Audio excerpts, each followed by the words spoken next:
Welcome to the How Soccer Explains Leadership podcast, where we explore leadership principles through the lens of the beautiful game.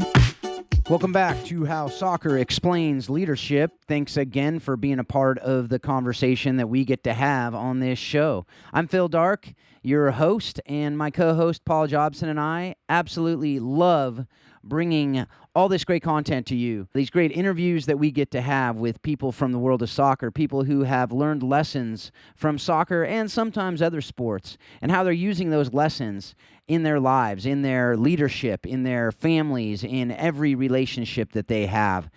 So we're getting ready to release the first episode of our next season next week. But this week, we are continuing our series that we've been doing this summer.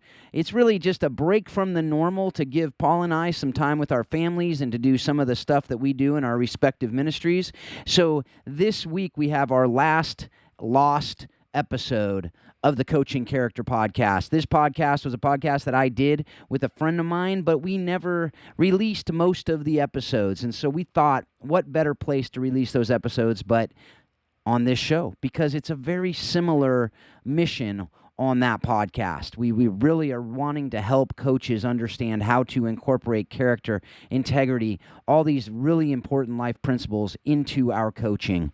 So I hope that you've been able to learn what we wanted you to learn this summer with these episodes, and I hope that this episode is no exception. Coach Roz and I, we are talking in this episode about one of my favorite sports movies of all time, Remember the Titans. It might be my favorite sports movie, and some of the lessons that we learned from that show and some of the things that we think you can take from that. We also talked a little bit about the interview we did with Phil Dubois last week. We released that interview, and we talk about really how we can measure success in ways that really matter in our coaching. So with that, I hope that you really enjoy this episode. I hope that you learn from it. And, I just really hope that you are learning from this show what we really want you to be. And that's really how to use these lessons in your life, in every area of your life. One thing I want to also mention before we get to this lost episode of Coaching Character is I want to remind you, because I really haven't done this summer, I want to remind you that we are continually looking for great guests. If you have one, or if you think you are one, and you have something to share with our audience, please reach out to me, Phil at HowSoccerExplainsLeadership.com. You can give me any of those people, and really, if you could connect me with them, that would be the best. So we can get on a call with them, see if they're a fit, and we can then be able to have continuing great content for you. So with that, folks, here it is, the last lost episode of the Coaching Character podcast. Welcome to Coaching Character. I am Coach Roz, the Aztec. I've added that to my title good. now. That's good. I'm Coach Roz, the Aztec, Okay. and that's particularly important because of our previous guest. Yes. And I've got my partner in crime, Phil Dark. Phil, good to see you, man. So I'd have to either be the Aggie or the Commodore in that regard, and neither really jumps out as like Aztec is definitely meaner than the Commodore or the Aggie. Yeah, and having had lunch at the Vanderbilt Quad does not make you a Commodore. Well, that's true. I did just go to law school there. I did go to the games, and we did win the all-school intramural championship at Vanderbilt. So. Katie, our producer, who's sitting Yes. here. Katie, did you notice how he worked in that law school thing Yes. again? You like that? That's constantly a playing card with him. Yes. Like he should be proud of that. Well, I just throw it out there every so often because, if people think like, I'm maybe not educated or something because I didn't play football. I don't make a then big deal out of my they Aztec are. physical education degree. I just That's true. It just goes without So saying. you mentioned something that we haven't mentioned yet, which is Katie over here is our producer. She likes to stay behind the camera, but maybe one day we'll get her in front of it. We'll get her in front of a microphone as well. I don't know. We'll see. We'll see about that. If we're lucky enough, we'll be able to do that one of these days. But thank you, Katie. None of this would be possible. None of this would be happening. You wouldn't be listening to this if it weren't for Katie. And we pay Katie an unbelievable amount of money, don't we? It's just amazing stuff. Yeah, I think you got her Starbucks today, if I'm not mistaken. That's about what we do. So yeah. So anyway, she double fisted it, I think, is what I was seeing. So that's. Hey, she was actually excited because she was listening to you and I, you and me, you and I. both of us. You and me. Yeah, he was listening to both of us. Thank you for Davis or Vanderbilt would have taught that. would have handled yeah, that. but that's okay. But she was listening to our pre-production Yes. or pre-meeting conversation. She's going, "This is good. What you guys are talking about." So what were we talking about? Well, that's So the last episode we just did, as you said, Phil Dubois. Phil Dubois. Okay, I don't know if it was the French Dubois. Yeah, well, when we were courting ladies, he was then it was Dubois. Yeah, and you hung out with him, yes, and you were Rosler. Yeah. So, but we were talking about during that interview the phenomenal movie Remember the Titans. Yeah. Right, and so I just wanted to go a little bit deeper into Remember the Titans there, because as I said in that interview, as we're going to talk about here, it's one of the top 3 for sure for me, maybe the top 1 sports movie of all time. And again, not because of the sport of it, but because of... Could have been any sport. Yeah, it could have been any sport, right? I mean, it's like Miracle is one of those other top ones for me, and they're both true stories, which is part of why they're my favorites, is because of that. Yeah. And so, but the things that in that movie that really stood out to me, in the particular in the context of what Phil was talking about during his interview, was the idea of really coaching well beyond the game, well beyond the wins. Taking them for 2 weeks to a camp and saying, look, the biggest issue on this team is not talent. There was a lot of talent on that team. The biggest issue on this team is we're not a team. We don't have, and that goes to life, that if biggest issue in our world is that we're divided, right? So what did he do? He said, if you're a black player, you find a white player and you learn all about him. Yep. And we're not going to leave here until you know every player of your opposite race. Absolutely. And just to set the table, because we assume this is a sports show, everybody's seen Remember the Titans. If you haven't, you need to. Just stop this stop right now. Yeah. Go watch Remember the Titans. Yeah, but we're talking about a football team coming together where race, all of the things today that are on today's table were dealt with in that 1970s movie. Well, the movie was not 1970s. Well, no, but it was based in 1970s when busing was critical. Yep. 2 conflicting coaches that were forced to work together. Of opposite race, kids of opposite race forced to work together, and it's all put in this cauldron of football camp. Yeah, maybe say different race. Sorry for opposite race. That's not the proper term. Different race would be the proper term. Yeah. But it was Herman or Boone, Coach Boone. Coach Boone and Coach Yost. Boone was the black coach. Yost was the white coach. And they were not only forced to come together, but Yost was a guy who was up for Hall of Fame in Virginia, for the Virginia High School Football Hall of Fame. And Boone comes in out of the blue, and the district said, Boone, you are the head coach. Right. And they're like, what the heck? So point being, one of the things though, as we talked about, so you have that camp that they went to, and I don't want to, spoiler alert here. If you haven't watched the movie, go watch the movie, because we're going to talk about a lot of things here that you're not going to want to know if you haven't seen it. But I'm just going to do that general spoiler alert, so don't blame me if this spoils it for you. But the one thing was that quarterback there, that starting quarterback for the black team, so to speak, was Petey, right? And there was no other quarterback that they had until a little bit later in the show. Right. But so a little bit later, this white kid comes in, military guy comes in, Sunshine, and he's got the long, he's from California, so they called him Sunshine. He comes in and he takes over the starting role with Petey because Petey got hurt. Anyway, he ends up playing defense. And there's something happens where Petey, was sad and whatever. Actually, it was Sunshine coming in. He got hurt. Petey comes in, and the white coach comes up to him and says, hey, you come over here on defense, and we're going to put you in at cornerback. So he puts him in at cornerback. After that game, Boone comes up to Yost and says, what were you doing? You coddling this player does not help him in life. So let me freeze frame you. Yeah. African-American coach is confronting a white coach saying, why are you coddling my black this player. African-American player? That's right. That's important. Absolutely. That's it's important. huge. Right. Because he says what you're not teaching him what he needs to know in life. He's never going to be coddled like that. No, he and goes so far as to say you're crippling Yes, him. you're crippling him. him. That's right. So, I mean, just freeze frame. I literally got goosebumps with you redescribing this. That is a life lesson bigger than the game. That's right. Right there. Yep. Life lesson bigger than the game. That's right. Continue. Well, and it's on both sides, too. Think about that. The life lesson was coach to coach, coach to player, and then also understanding, like, what is this going to do? And then also the beauty of it is these things make the team better, too. This isn't something that, like, it's just, in life, someday down the road, you're going to be a better person for it. No, right now, you're going to be a better person for it. Down the road, you're going to be a better person for it. And our team's going to be better for it. Right? And so, and then later in the movie, another instance came up where Petey had another issue. And because he was that was his MO.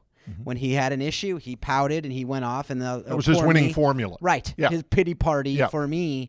And both coaches at that instance didn't coddle him. Right. And those were, again, life lessons that he was learning. So, so that was one that really stuck out to me. And I think that goes, again, for obviously that was a race issue, but really for anything. But it wasn't just that's how you handle every single player either. No. Right? It was Petey has this issue with him, that's his MO. We need to study him, know him, and help him in the way that he needs to be helped.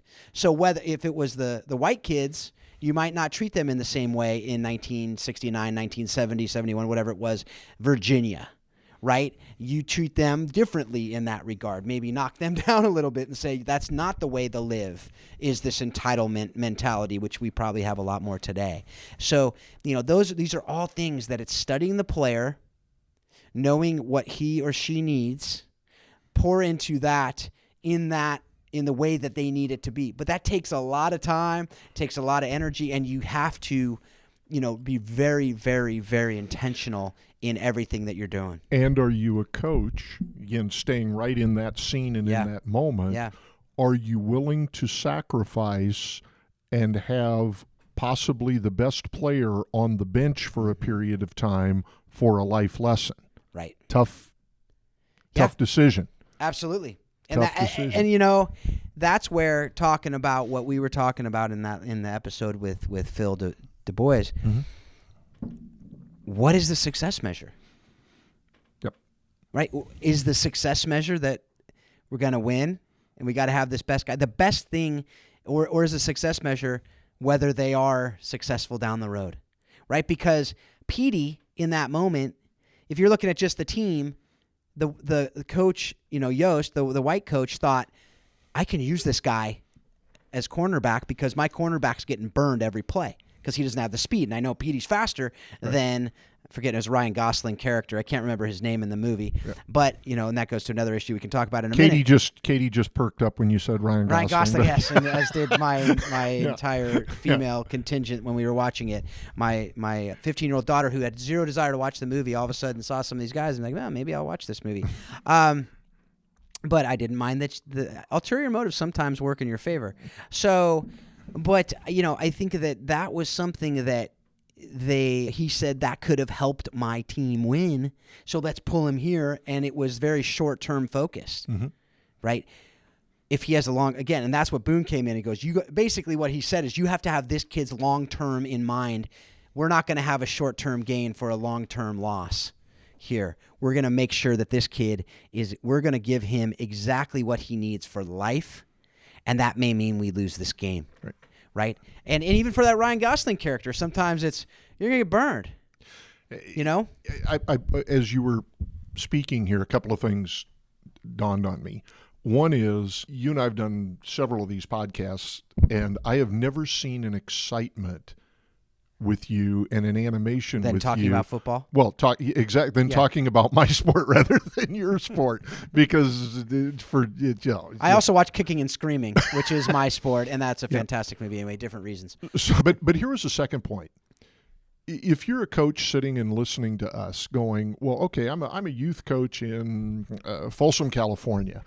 I don't get the luxury of taking my team to a battleground in Virginia for that lesson. Right. But what struck me as you were saying it is, but you do have the ability to play them a 2-hour movie called Remember the Titans and then start into a discussion with those kids and coaches about what did you observe here? What's happening with inclusiveness? What's happening with divisiveness? What's happening with coaches that don't? Oh yeah. I mean absolutely. Yeah, coaching point. Well, and those are the things that we want to talk about on this show too, right? Like, not just those coaching points, not just watching this movie, not just learning what you can learn from the movie, but simply the act of a team going together and watching a movie together and talking about it is critical for them to bond and for them to grow closer as a group and they go well beyond sport. Right. Right. And that's kind of the point here is what can we do as coaches to go beyond sport for life, for long term for these kids, to help them understand what this sport is teaching them about what they're eventually going to be doing. Right. And those are things that we miss so often in our lives because we just are looking to win, because our success measure is the wrong success measure. Right? As they say, what's that old saying, right? It's make sure your ladder is on the right building. You don't want to climb the ladder and realize you're on the wrong building. And I think that happens to so many people in sports and in different things they're doing in life because, heck, I mentioned it and, whatever. Obviously, I'm not making millions of dollars. I went to law school. I run a nonprofit now, and I realized, I never had it on the wrong building necessarily, but a lot of people in the law go, I want to make lots of money, so I'm going to go be a lawyer. Yep. And really, the success measure in life should be, from a biblical perspective, it's contentment, right? It's Philippians 4:13, which we see at all kinds of football games. It says, "I can do all things through Christ who strengthens me." Well, that's really out of context. That chapter is talking about I can be content in all circumstances, in abundance and in want, and that's what you can do through Christ, right? So, and this isn't about that, but the point is there. What is that success measure? Is it the abundance, which is most people's success measure, or is it contentment? Because if you have abundance and you're not content, then that's a complete loss. In football, bringing it back to the game, if you're 10-0, 12-0, 15-0, but you're not content, you're not a healthy team, you guys hate each other at the end of the year, you don't enjoy the sport because your coaches are railing into you every second of the day, you don't understand the game, you don't understand any lessons, you're a total jerk, and everybody who hangs out with that team says they're a bunch of you-know-whats that we can't say on this show or else it'll be explicit, but that is failure. How many people, Phil, have we interviewed? And we ask similar questions each time. How many people have we interviewed that have played at a high level? Yeah. That have said, "Gosh, my most memorable football season, or my most memorable season was we went 1-8." I think it's every game, every episode, almost every. And I mean that's not by design. Yeah. All right, now and we did not prep any of them for that. Yeah, and that's why I laughed the last episode. And here's where the point I want to make is. We are athletes. We're old athletes, but we're still competitors. Yeah. We still compete. Yep. So this is not about everybody gets a ribbon. No, not at all. Don't. To the contrary. Yeah, don't. That when we talk about, and back to you bringing in some really, really appropriate scripture, you can have contentment in 1-8. If your ladder's on the right building. Yeah, that's right. Did I invent that? Did I invent ladder on the right? I think that's yours. Yeah, you might want to coin that, put that out there. That was profound. Yeah, you could put that on one of those like cool memes. Yeah. So I mean you landed us on something really cool. You can be content. This is not about 10-0, not even close to about being 10-0. It's about having your vision set in the right direction and knowing what you want to accomplish and taking your team and taking your kids and taking the parents on that journey as well. Absolutely. And I mean, we're here in Folsom, California, where Folsom High School has won, I think, 3 state championships in the last 10 years. And the thing about that, amazing, how cool is that? You win a state championship, amazing. I remember those games. I watched those games. Those teams were incredible, and some of those players are playing in the NFL now. But it's not like they went to their NFL combine and they said, hey, you know what? I won state in high school. And they said, oh, well, now you can be now we want to draft you. Yeah. Like, you winning that doesn't get you anywhere in life. Just because you have that on your resume. Right. But you being a person of character, you being a person of integrity, you being a person who people want to hire, that will get you somewhere. Right? And even those, I played down at Mission Viejo High School. I think we talked about that in the past. One of the quarterbacks there before I graduated, Troy Kopp, he went to University of Pacific. He broke NCAA records. But he, for whatever reason at the time, he never played in the NFL. Didn't translate. For whatever reason, and he had the size, he had everything, but I think what it was is his head probably wasn't on straight at the time for whatever reason. I don't know this.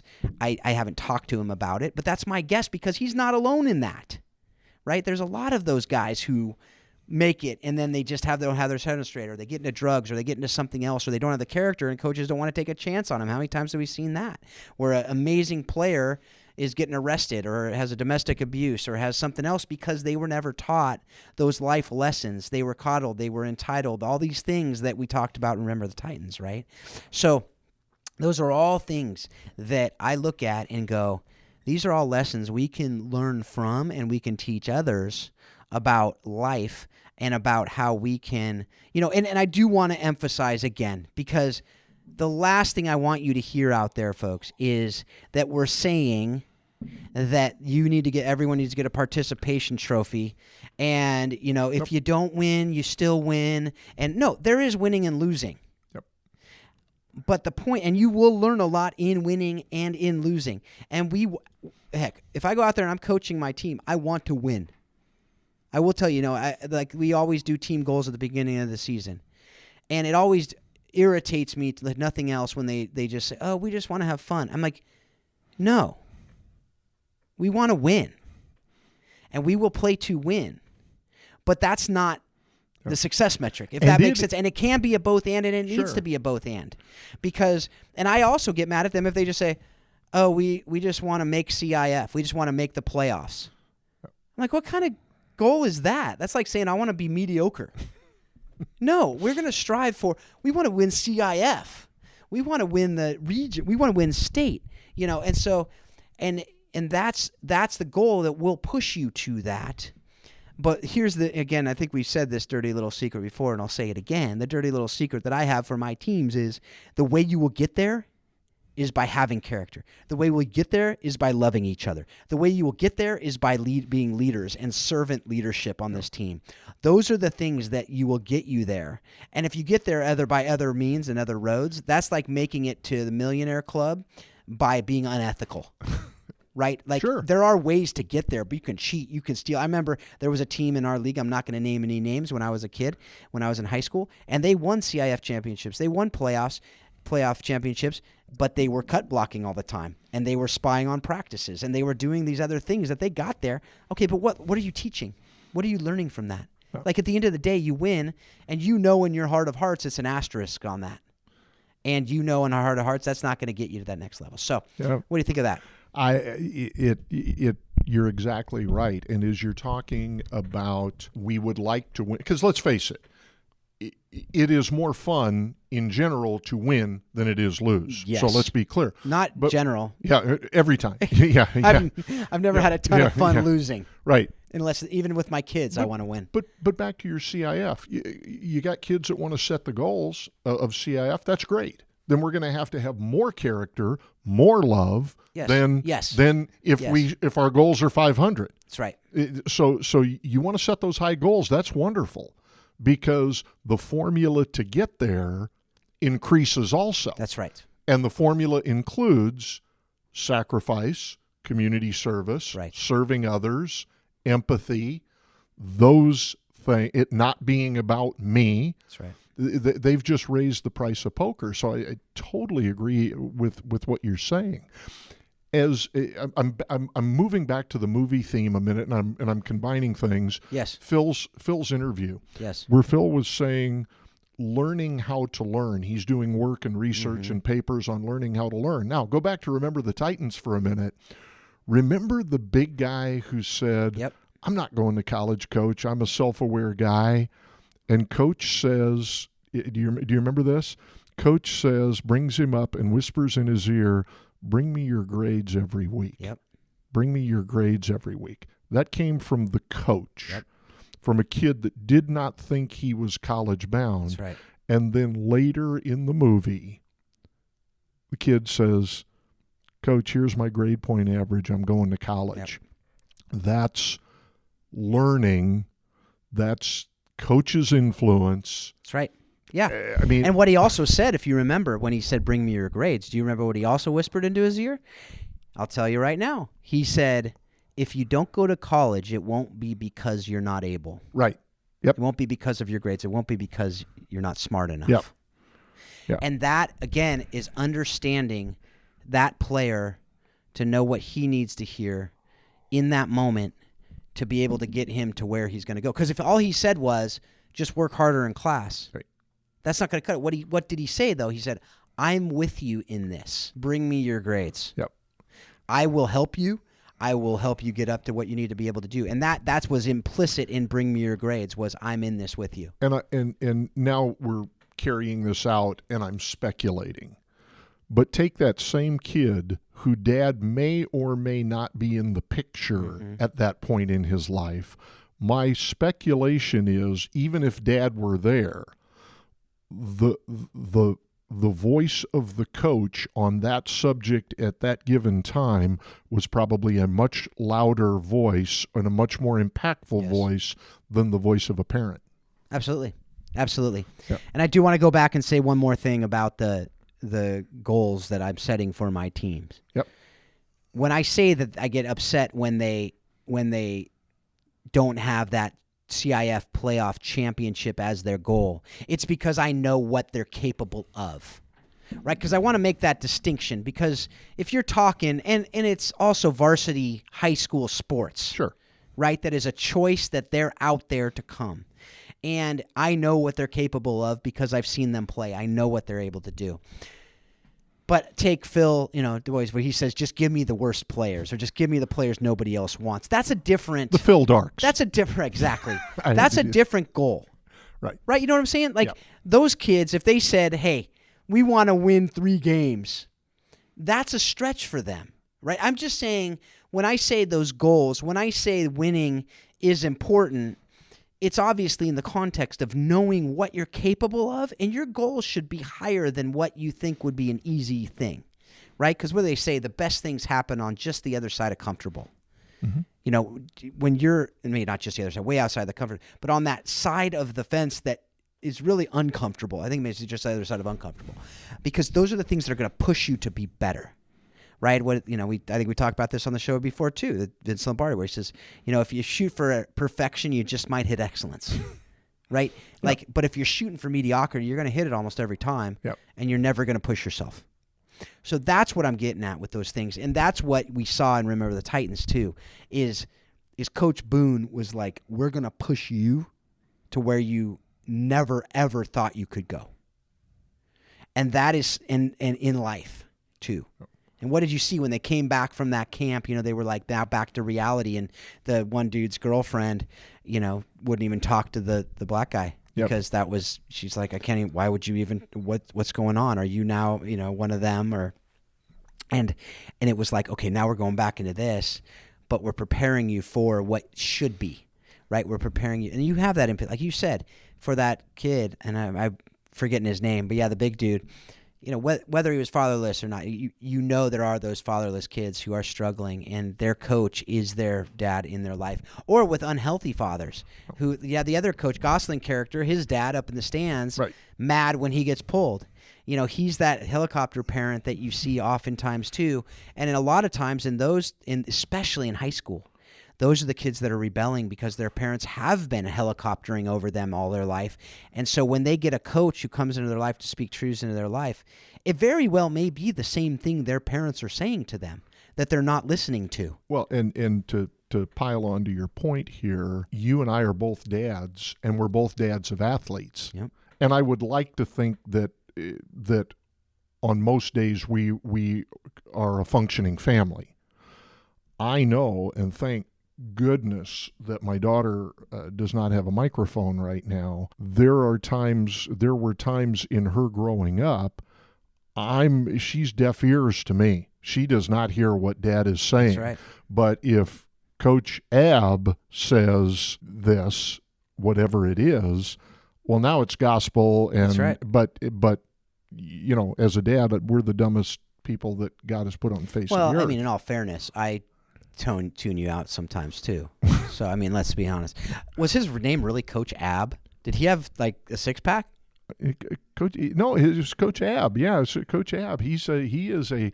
How were his abs? His abs had to be solid. I didn't Ab. look at his abs. Oh, you gotta. Oh my gosh. Gosh, so, I didn't. And you gotta check out. You gotta find out. Gosh, that's really weird. That's what you get out of this show. Of course, that's it. That's all I got out of that entire thing you just said. My gosh, I'm sure there was more to it, but when you said Coach Ab, that's all I went to. That's it. Gosh. That was it. Well, as we move towards conclusion, which we certainly need to do. On that note, what is just resonating with me is: are we going to make a dent in coaches deciding what kind of coach they want to be? And that, are we making a dent? We invest hours in sitting here playing and interviewing.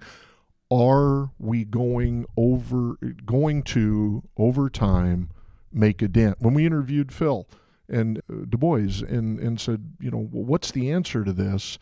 And for a period of time, we're sitting looking at each other, scratching our heads. Yeah. If we don't make a dent in this, youth sports are on the decline. Oh, I mean, so and or our society is in decline. Yeah, too. right.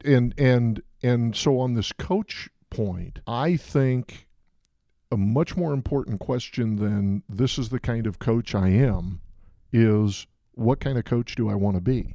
And for a fact, we're in this COVID environment right now where, as well as I do, more coaches at our level are sitting at home right now doing nothing with an opportunity to get knowledge, to get information, to just open the friggin' door to reinventing yourselves, to being transparent enough to say, hey, coach, what are my blind spots? What are my, what areas, as a coach, who am I asking, where can I do a better job? What improvements could I be making? If we can start something where coaches in a safe place can ask those questions and get some information and experiment with that, then I do have faith that we can make a dent. Yeah. I do believe that kids that are quitting, and we all know there's kids that should not be playing. But what about the ones that it's still good and useful for them and they quit for the wrong reason? They quit because of the negative impact, the scar that we have made. So I know I'm on my high horse here. But I think that I think we need to change it to say kids, not that kids should not be playing. I think every kid should be playing something, being active, getting out and doing stuff. But we make the sports too serious too fast. Yep. In our culture, it's some kids should absolutely never ever be playing competitive soccer. Yep. They're just not. They don't have the talent to do that at that point. Right. But because again, their parents, oh, you're so good, or they're paying to play, or they want to say my kid's playing competitive soccer, whatever the reason, right, they should know. Okay, you know what? I'm a rec player, and that's okay. Yeah, that's perfectly fine, and it stays fun. And it's just fun. And I love nothing more. I ref them sometimes. I don't necessarily love reffing them because sometimes it's painful for me as a high-level soccer player to watch. But these kids are having fun out there. They're at the right level, at the rec level. And that's more than fine. Okay? But to have them then dump them into a competitive top level thing and expect them to have fun with that, of course they're not going to have fun with that. That'd be a complete nightmare. And so I look at that and go, and as a coach, you need to know which is it, first of all. And secondly, how can I, in whichever one it is, make sure that I'm preparing them for life after this sport? Because whether they're the best player on their team or they're in the best, highest level, or they're the worst player on their team at the worst, lowest level of play, they're going to be members of our society. They're going to be future, hopefully, moms and dads and husbands and wives. And how can we use this opportunity to teach them those things? Yeah, the dichotomy of what you just said, I just slid that word in. I don't know what it means, but I wanted to use it. That's good. Did I throw I don't it? know. Keep going, and I'll tell you whether you used it right. Okay, so here's the dichotomy. It is when you make an actual significant point, and that was a significant point, but you also slid in that you were a high-level soccer player. Did I say that? I don't think I said that in there. Katie? I don't think I said that in there. Yep. Oh, yeah. I was high I'm level. going to listen to that back. I don't remember saying that. Gosh but darn anyway, it. So if you did say that, then it was, in fact, a dichotomy. Good point. Not necessarily. No.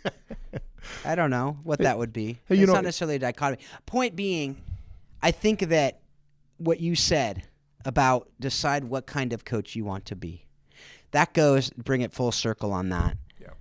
What is your success measure? Yep. Right? Is your success measure that I had 20 people go to D1 sports in the last 3 years? Right. Or is your success measure my kids that graduate from my program are going to be men or women of character? What is your scorecard? And honestly, that's what it comes down to. I love nothing more than hearing back from my, the players who played for me and that hear how they're, doing really cool things in their lives. And usually it has nothing to do with soccer. Well, but to see that they are texting me and saying, "Hey, Coach Phil, just did this," or that, we're talking about things that matter in life. One of the girls that plays for me, we just had an amazing conversation the other day about real things that matter in life. And those are the things that bring great joy to me. And yeah, we had great success on the field last year. But these other things are what's going to bring great joy to me, and that's my success measure. And so what is your success measure? And what your success measure is will determine how you're coaching and how much you're incorporating character into your practices and how much you're doing these different things. So I'm going to say for this podcast, my success measure is not how many downloads do we get. My success measure is going to be how many coaches are actually using this material and changing or reinforcing what they're doing in their practices to be able to encourage them and go, if they're either changing the ways to incorporate this stuff or, as important, saying, you know what, even if everyone around me is not doing it, these guys are reminding me that, yes, what I'm doing is important and what I'm doing is right, and it's to spur them on to keep doing what they're doing. And I will say, whatever side of that you're on, I do hope that you do take what you're learning here and you will incorporate it into your next practice, into the games, into those kids' lives, so that they will have, the long-term impact will be there and it won't be done at the end of this season. Well, my closing comments for the day are this, and it's when you were talking, here's what I was replaying in my mind. Now, we're a little bit older and we have a little bit longer coaching tenure. But as you were talking, here's what was going on with me. As a coach, how many weddings have I been to of my players? Mm-hmm. And I'm so privileged when I'm there and I look around and I go, gosh, it seems odd. I may be the only coach here. Okay, so that's one. That's one. How many family reunions have I been invited to? Not my family reunion. Right. One of my kids. Yeah. Where they asked me, or it was totally appropriate and obvious, I should speak. I should have something to say. Here's the other side. How many funerals have I been to? How many weddings have I been to? How many baby announcements? Right. How many times does the phone ring on Father's Day and it's not one of my two daughters? Right. That's my friggin' scorecard, Phil. That's my scorecard. Yeah. And that is so, when I think about the possibility of a reunion of coaches that go, oh my gosh, yep, I've been to funerals. You got no idea how many pizzas. You got no idea I've bought. You've got no idea how many times I've spoken. Just those are the things that you and I and a handful of coaches know. That's the juice of coaching and mentoring. That's right. That's the juice. Absolutely. So with that, and I'm gonna. That's a great place to finish. Well, no, here's because gonna be you're tearing my up. No, I don't know. We might actually see real tears if we keep going. Yeah, but what I will do is, what I'm learning about this is I really believe we've got important things to talk about, but I'm having a blast with you in doing it in a really fun way where we get to have a good time with each other. Certainly have a good time with the people that we're talking with. And this is, I'm having a blast. My prayer is that this is useful and that they're, like you said, it's not about downloads. That's right. We're going to hear from some coach that went, I didn't have anything to do today, and I was listening to this, and you've got me thinking. Yep. Wow. Absolutely. Mission accomplished. Absolutely. So with that, folks, thank you for the download. Thank you for it. But again, if you're not taking this and using it, then this isn't just ear candy where you go, oh, ha ha, funny laugh, whatever. No, this is something that we really want you to take what you're learning and use it, and to really challenge you to think better about these things. Not that we have all the right answers by any stretch. Don't hear what I'm not saying there. But these are things that we've learned. These are things that we're learning. These are things that we've done wrong. These are some of the things that we've, done it right. But what I do hope is that you do, give us the feedback. If that's you on the other end of this right now, that this affected you, this impacted you, please, please, please connect with us. You can do that. You can send a comment. Just do it at theplaymakers.org. You can go there and you can just, contact us that way. You can go on to Coaching Character on the Facebook group that we have. You can go there and just leave a comment there for us. Tell us, share with us what you're learning. Share with us how this has impacted you, because again, that's how we know we have success here. That's how we know that this is actually working. And again, with the Facebook group, make sure that you're also sharing there any guests that you have that you think would be great on this show as well. Hey, let's thank our producer, Yes. Katie. You rocked it again. Your comments, your notes, your direction to us keeps us, to whatever degree we're on point.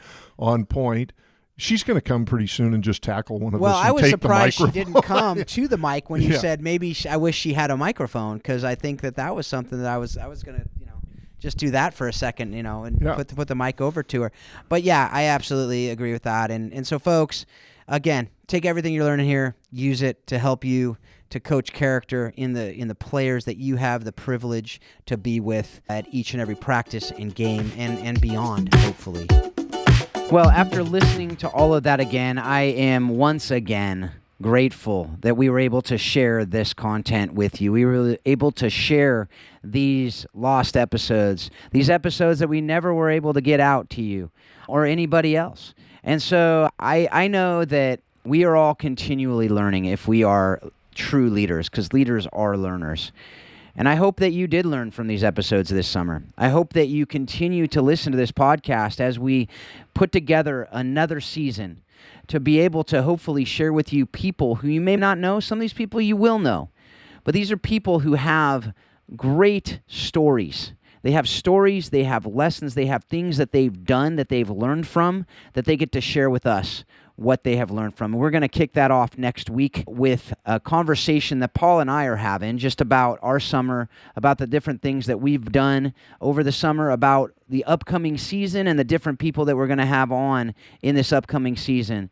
So I hope that you definitely tune in this next season. I hope that you download these episodes. I hope that you learn from them. And I do hope also that if you're learning from that you share with others what you're learning. You share with others the podcast so that they can learn from it as well. If you're learning from it, I have no doubt that they will learn from it as well.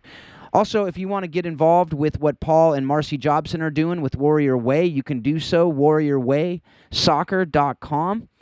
You can also check out coachingthebiggergame.com to see what I'm doing with Christian DeVries to help coaches really be able to understand the people side of the game better, to be able to lead themselves, to lead their individual team members, and to lead their team to be a healthy culture.